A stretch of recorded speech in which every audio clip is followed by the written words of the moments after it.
that required po yung presence ng personnel and staff? Mr. Chair, I believe, with all due respect with my colleague in the minority, I believe the question is irrelevant. Because even if the Vice President travels on her personal capacity, we cannot disassociate herself from the office of the Vice President. Tanga kasi yung nagtatanong eh. Hindi, sorry ah. That's the truth. Personal o hindi personal yan, kailangan may bantay. Papakita ko sa inyo kung papaano nilusob ni VP Sara Duterte etong kamera. At grabe akala mo kung yung pagtatanong sa kanya talagang akala nila mabibitin. Pero ladies and gentlemen, binaboy ni VP Sara Duterte. At ang maganda dito, yung ginagago ka na hindi mo pa alam. Hindi, alam mo, yan ang pinakamatinding panggagago sa lahat. Yung hindi mo pa alam na ginagago ka. Kasi alam mo, kung ikaw, halimbawa, babastusin ka. Kuwari, isang tao, binabastos ka, di ba? Pag ikaw, relax ka lang, yun ang babastos sa'yo ang nagbumukhang tanga. Tama, mali. Pero ito, ladies and gentlemen, siya po, yung si VP Sara Duterte ay relax lang. Pero bumabanat siya na hindi alam ng mga congressman doon. Ganun kagaling si VP Sara Duterte. Ginagago niya na yung mga kausap niya, pero ganun pa lang siya. Panoorin natin baka akala ninyo niloloko ko kayo. Ito, pasok. Going to the next from the Minority Leader, Congresswoman Reneco. Please go ahead. Good morning to the Vice President. Good morning to my colleagues. I'd like to take off po sa questioning ni Representative Tino. Meron po kasing minention na list of destinations na tinake ni Vice President this year under Travel Authority. But we like to take note na in a press conference of the Office of the Vice President. Sabi nila matalino ito. Itong nagtatanong nila, sabi nila, mga cum laude, mga laude, ganun. Bakit ang tagal? Tagal mo magsalita. Sabihin mo na kung anong gusto mo itanong. Meron pong security and staff na kasama si Vice President. So can we ask po, paano po pinopondohan yung pagpunta, flight and accommodations ng staff and security ng OVP? Madam Chair, may I be allowed to ask a question? Yan na. Depende sa nature, Madam Vice President. Yes. Magpinsan po ba si Congressman ko ngayon tsaka si Zaldico? That's the best. Look.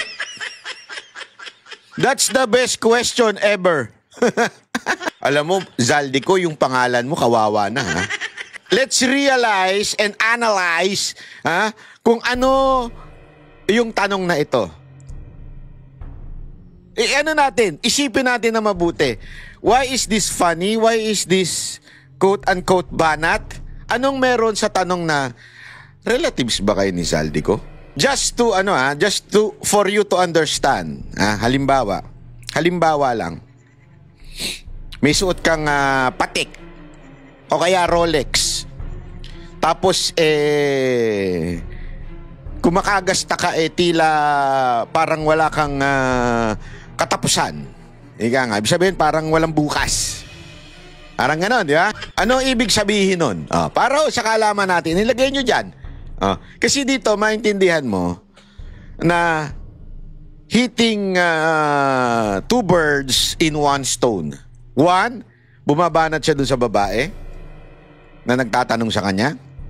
Two, binabanatan niya si Zaldico. Para bagang sinasabi ni VP Sara Duterte dito, ganun ka ba? Kasi nga, ang dating, ganito lang hindi ako nagsasabi niyan, yung taong bayan na nagsasabi. Ngayon, galit na galit kay Zaldico kasi nakita naman natin na, ulitin ko, papaalala ko lang hindi po ako nagsabi. Si Ma'am VP Sara Duterte, siya nagsabi. Sabi niya, Itong may hawak ng budget natin, si Romualdez, si Zaldico. Pangalawa, si Tiangco. Yung mga insertion daw na ipinasok, si Tiangco nagsabi niyan. Si DA Secretary, sinabi rin niya, nakikiusap si Zaldico. Si Magalong, pinangalanan niya, isa sa mga mastermind, si Zaldico. So, ladies and gentlemen, yung pangalan ni Zaldico talagang wak na. Pag sinabihan ka ng Zaldico, ito'y insulto. Para bagang ikaw ay nakikinabang, ikaw ay may pera ng hindi mo pinagpaguran. Parang ganun.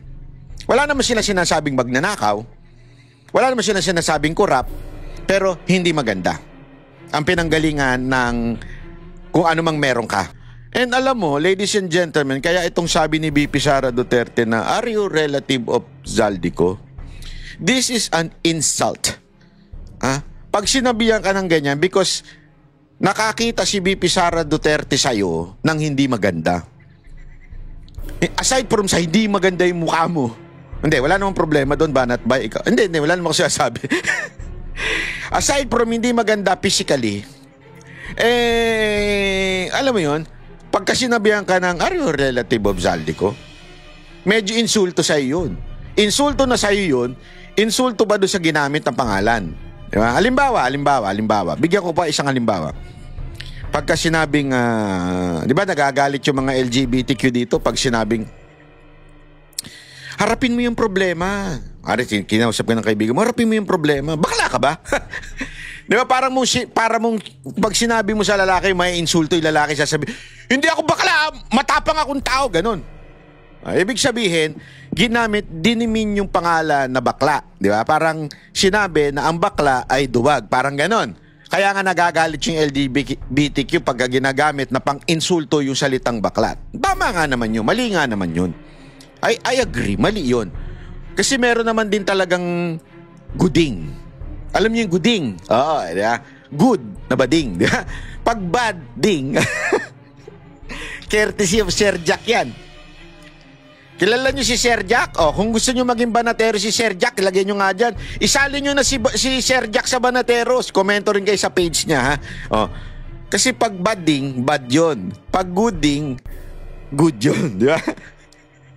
Tuloy tayo dito sa sinabi ni VP Sara Duterte. Kaya nga, ladies and gentlemen, yung sinabi ni VP Sara Duterte, kamag-anak ka ba ni Zaldico? Parang sinasabi niya na masama yung pangalan na Zaldico at yung ugali mo, ugaling masama. Tama, mali. Parang ganun. Ano po yun? Gusto ko Mr. lang Chair, I can malaman. answer. Are they relatives, sir? Please answer, Congresswoman Rene. I have no familiar relation po to Zaldico or to Representative Zaldico or any of Alam mo, ang their... pinakamatindi dyan, hindi siya ngumingiti, si VP Sara. Kasi yung mga tao tumawa na eh. Siya, are you relative of Zaldico? Patay, di ba? Yan yung talagang boom kunana. relatives po. Thank you, Madam Chair. So, Madam Vice Chair. President, please go ahead. Yes. So, we are talking about the international travels, no, as of July 31. So, for two travels in Southeast Asia, for the security, it's 474,646.93 pesos. And for the OVP personnel, these are for 2 trips, 463,733.6 for a total of 938,379.99. For 1 trip to Australia, for the security, it's 438,383.26. And for the OVP personnel, it's 206,988 for a total of 645,371. For the Middle East and Europe, 3 trips. The total is, for the security, is 2,922,869.98. And then for the OVP personnel, that's 1,825,329.47 for a total of 4,748,199.45. For 3 trips in East Asia, the security budget was 1,141,937, and for the OVP personnel, 0, because they did not join these trips. And the total is 1,141,937. The total for 9 trips for both the security and OVP personnel is 7,473,887.70. Thank you, Madam Vice President. Congresswoman Ko. Mr. Chair, may we request a detailed copy of the report that the Vice President gave in relation po sa spending po ng security and staff for foreign trips abroad. We will request the Office of the Vice President to supply the committee with such record. Thank you, Madam. Yes, sir. Mr. Chair, I'd like to ask another follow-up question. Ilan po yung staff and security na dala po ng Office of the Vice President in these trips na funded po, na of this breakdown ng fund na binigay?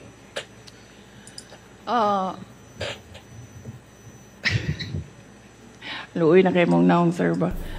Ano yun? Hindi ko maintindihan. Bibisaya. Meron ba ditong Bisaya na pwede tutor sa akin? Private tutor? Kasi lagi na lang ako hindi makaintindi ng Bisaya. Hindi po kasi ako Bisaya, mga kaibigan. No, baka merong private tutor dyan. Madam Chair, for the security, I understand they recommend, the Armed Forces of the Philippines recommend 3 to 4 security personnel, but the Office of the Vice President only approves 2 security personnel.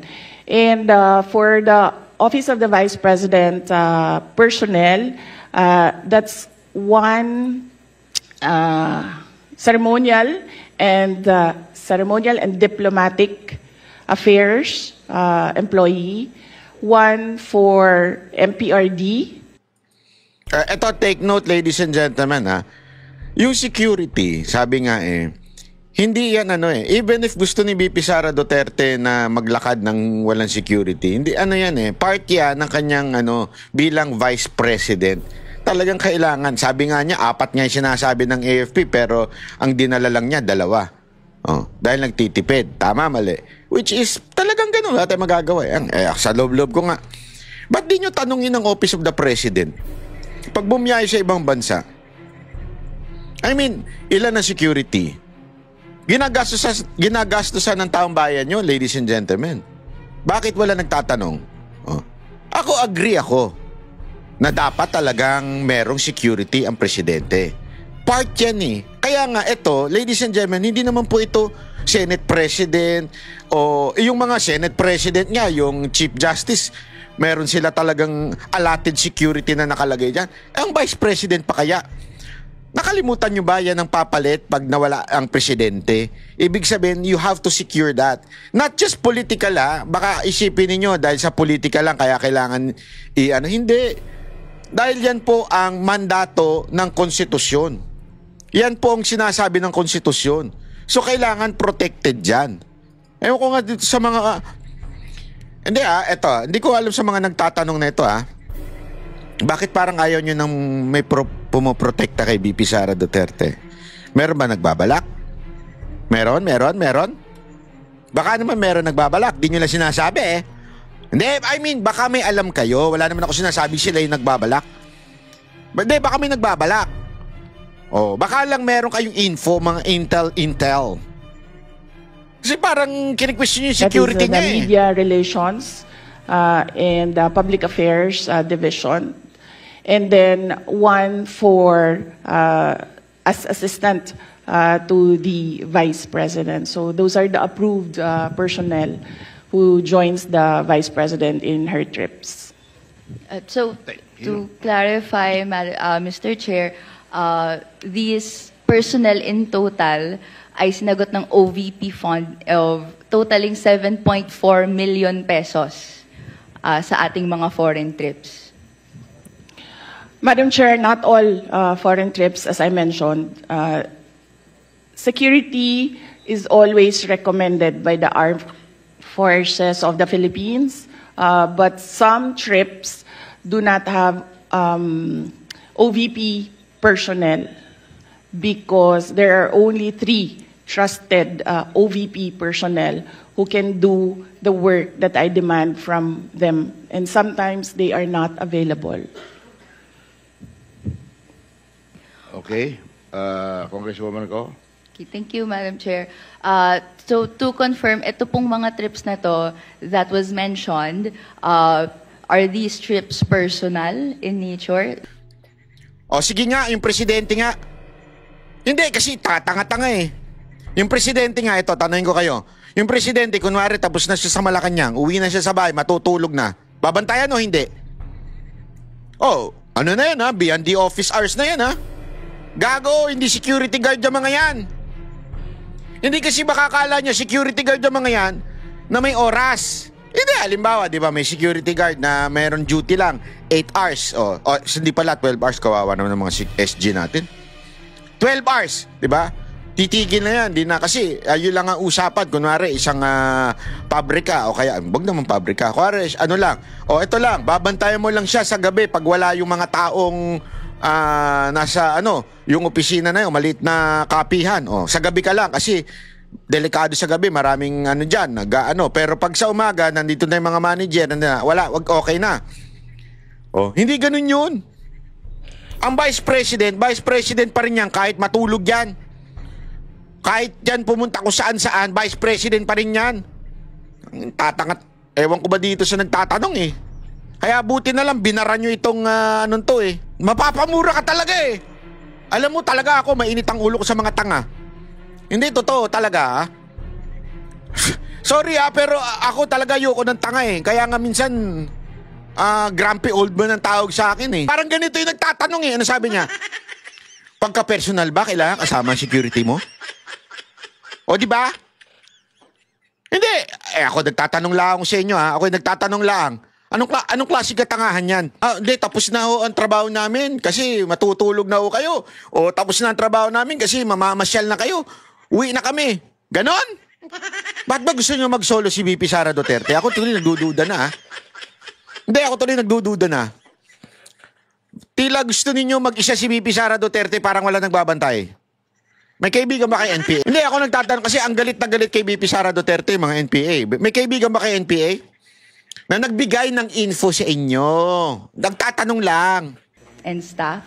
Mr. Chair, I believe, with all due respect with my colleague in the minority, I believe the question is irrelevant. Because even if the Vice President travels on her personal capacity, we cannot disassociate herself from the office of the Vice President. She's still the Vice President. Exactly. The reason for the travel is business, but she could also travel in her personal capacity, but she's still the Vice President. So I believe the question is irrelevant. With all due respect with my colleague. Mr. Chair, thank you.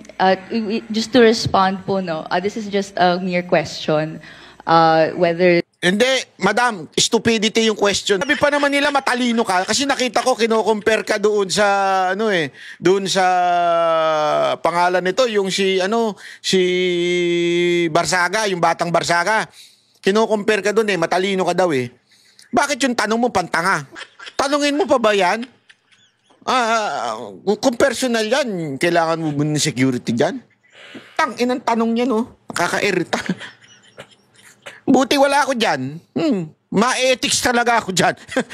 Pag ako naging congressman, sigurado ethics abutin ko. The nature of the trip is personal or business po, or whether it's official. This is a question that I'd like, that could be posed, and I hope to post po to the Madam Vice President. Madam Chair, it depends. If I have activities for the Office of the Vice President abroad, the 3 OVP personnel join the trips. But if the trip is purely personal and I do not have events for the Office of the Vice President, they do not join the trips. So in the graph, in the table that I mentioned earlier, Yan, malinaw yan ha. Yung mga tauhan niya sa Office of the Vice President, pag personal ang lakad ko, hindi niya kailangan yun. Naturalmente. Alam mo, nakakairita rin naman yung may kasakasama ka na mamamasyal ka. Di ba, syempre, family first. Family talaga. Oh. Hindi mo pwede isasama yung mga nasa opisina mo. Personal yun eh. Yun ang sinasabi niya dito. Pero pagdating sa secure o sa magsisecure sa kanya, wala siyang choice doon. Kailangan siyang bantayan. Bakit? Unless gusto niyo talagang mategi na siya, di ba? those were the trips that the three personnel from the Office of the Vice President joined. But in the case of security personnel, this is something that is beyond the Office of the Vice President. It is decided by the Armed Forces of the Philippines. Salamat, Mr. Chair. Magandang umaga po sa Office of the Vice President at sa Vice President. Well, unang tanong po ay kaugnay sa presentation na binigay ng Vice President. Napansin ko po roon, nasa budget na 903.4 million for 2025. Bagaman hindi pa po tapos ang taon, ang obligation rate po ay 34.3% lamang at ang disbursement rate ay 66.8%. So nasa kalagitnaan po tayo ng taon, pero mukhang mababa po yung obligation rate. Ano po ang paliwanag dito? Yes, marami kaming procurement na tumagal. Hindi siya nasimulan by January, Madam Chair, yung procurement. So maraming mga procurement na June, July, August na nasimulan. May dahilan po ba kung bakit June, July, August na nasimulan ang mga proyekto? Madam Chair, dahil kailangan marami pong mga attachments na nire-require para sa procurement, and lahat po ng mga documents na yun ay hindi po siya nakukuha ng isa o dalawang araw lamang. So, middle of the year pa po na naisaayos ang requirements for bidding. Parang ganun po. Tama po ba ang intindi ko? Yes, Madam Chair. Yes, thank you. Okay. Ngayon, mabalik po tayo sa last August 8, 2024, nag-issue po ng Notice of Disallowance ang COA, Commission on Audit, sa 73.28 million na halaga ng confidential funds for 105 activities supposedly held by the Office of the Vice President from December 13 to December 31. Sabi ng COA ay wala raw accomplishment reports na naipakita or sinubmit ang Office of the Vice President para dito, at inaatas na o inuutos na ibalik ang pera ng Vice President ni Gina Acosta bilang Special Disbursing Officer at ni Julieta Villa del Rey bilang Chief Accountant. Mag-iisang taon na po, ayon sa COA rules ay may 6 months po para mag-appeal. Ano na po ang status ng Notice of Disallowance na ito? Madam Chair, I suggest that the Congressman ask this during the hearing of the Commission on Audit. Bakit ako tinatanong mo tungkol sa COA? Kung hindi sumasagot ang COA, bakit ako tinatanong mo? Parang ganun na sagot niya. Ako na lang mag-re-rewards ng mga sinabi ni VP Sara Duterte. Bakit ako? Bakit ako? Bakit ako? Eh, tungkol sa COA yan eh. Bakit di si COA ang tanungin mo? Ilan yung...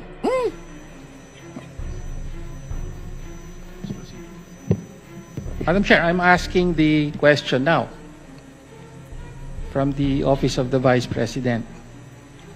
Madam Chair, this is a status of documents inside the Office of the Commission on Audit. So it has to be the Commission on Audit who will answer what is happening to this notice of disallowance. Nag-submit po Ibig sabihin po nun, ladies and gentlemen, wala kang pakialam. COA ito eh. COA matters ito. Wala kang pakialam. ba ng appeal ang Office of the Vice President sa notice of disallowance? Kung yung Congressman Tinio, kung ang notice of disallowance was rectified by COA, wala na po yun. Pero kung yung notice of disallowance ay meron na silang final adjudication, and then merong order yon na final yung notice of disallowance. So, for your information, I will check with COA and get the records and give it to you. Thank you. Thank you, Chair. Well, next question po ay Napaka-obvious kasi nung kanyang tanong eh, di ba? Napaka-obvious eh. Halatang-halata ka. kaugnay po sa notice of disallowance. Ang sabi po kasi ng COA, December 30, yung mga 105 activities na inilunsad dun sa mga dinisallaw na activities ay nangyari between December 13 to December 31. And yet, sa mga nakaraang hearing ay napag-alaman po na December 20 pa po na ilabas ang SARO at na-withdraw yung 125 million. Kaya nga sinasabing nagastos ito in 11 days from December 20 to December 31. So ang tanong lang po natin, ano po ang paliwanag doon sa nakapamahagi na kayo ng mga sinasabing reward money noong December 13 pa lamang, samantalang hindi pa po lumalabas ang pera ng confidential funds. Pwede po bang maipaliwanag yon? Madam Chair, this is the subject of an impeachment trial, and I would not like to discuss the defense for the impeachment trial. Representative Chair, Nino, wala please naman pong- proceed with the next question. Madam Chair, I would just like to note na wala pong impeachment trial sa kasalukuyan, Madam Chair. In fact, it is archived in the Senate. No? Okay, so next question na po. No? Lumabas din po sa nakaraang mga hearing sa House na nag-submit po ang Office of the Vice President ng 2,670 accomplishment reports at kasama para po sa liquidation ng 500 million pesos worth of confidential funds under the Office of the Vice President. At ayon sa investigasyon ay 1,322 out of 1,992 names in the OVP ARs submitted to the PSA have no birth records. So kasama po dito yung mga pangalang Mary Grace Piatos, Fernando Tempura. Yan na naman sila. Meron pang Chel Jokno. No? Kindly wind up your question. Again, pwede po bang mapaliwanag ng Vice Presidente kung bakit ganon ang sinabmit at bakit walang supporting documents ang mga accomplishment reports na ito? Madam Chair, again, first, if the committee would like to ask how the Commission on Audit conducts its audit, I request that all the questions be propounded during the hearing of the Commission on Audit. Second, the subject confidential funds is a matter in impeachment proceedings, which is archived, but there is a pending motion for reconsideration in the Supreme Court. I cannot discuss. So, yun na nga po sinasabi, ladies and gentlemen. Napakalinaw po nun. Even if na-archive, may motion pa eh. So, ibig sabihin, kahit pa paano, hindi pa pwedeng pag-usapan dito yan. Kasi gagamitin nyo yan sa akin eh. Di ba? Kaya nga may ganun yun, di ba? Meron tayong karapatan na hindi magsalita. Di ba pag hinuli ka, may Miranda rights ka, di ba? Para sasabihin sa'yo na meron kang karapatan, hindi magsalita at maghanap ng abogado mong tatamad-tamad galing sa gobyerno. Ganon, di ba? So sasabihin yun para hindi ka magsasalita, di ba? Kasi nga, pwedeng gamitin sa'yo yung mga sasabihin mo. Ngayon, meron pang motion sa Supreme Court. Ibig sabihin, maybe there is a possibility na mabuhay yan, lalo na si Soto. So, why would I answer you? Tama, mali. At saka bakit ba? Sinabi na nga confidential funds, no? Ano to? Pag sinabing confidential, ibig bang sabihin nito, confidential? Pag sinabing confidential, kailangan paalam sa lahat ng tao? Huwag naman po tayo tatanga-tanga, sir.